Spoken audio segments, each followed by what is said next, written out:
এর দেশ জাপানের টোকিওর এই হলরুমে একত্রিত হওয়ার সুযোগ করে দিয়েছেন। আমরা সবাই পড়ছি কালিমাতুশ শুকর, আলহামদুলিল্লাহ।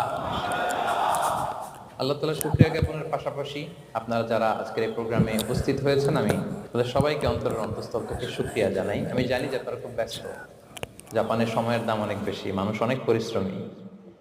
এত ব্যস্ততা পেছনে রেখে আল কোরআনের দুর্বার আকর্ষণে কোরআন প্রেমী হয়ে কোরআনের কথা শুনবার জন্য, ইসলামের গাইডলাইনগুলো জানবার জন্য আপনারা সময় ব্যয় করে এসেছেন। আমি সবাইকে অন্তরের অন্তঃস্থল থেকে শুভেচ্ছা মোবারকবাদ জানাই।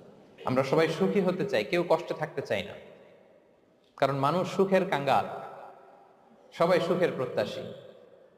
সুখে থাকা, শান্তিতে থাকা, ভালো থাকার ব্যাপারটা এটা মানুষের একটা সার্বজনীন লক্ষ্য বা উদ্দেশ্য।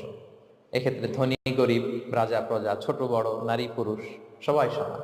সবাই আমরা সুখী হতে চাই, শান্তিতে থাকতে চাই, কেউ কষ্টে থাকতে চাই না। যদিও আমাদের অনেক শিল্পীরা গান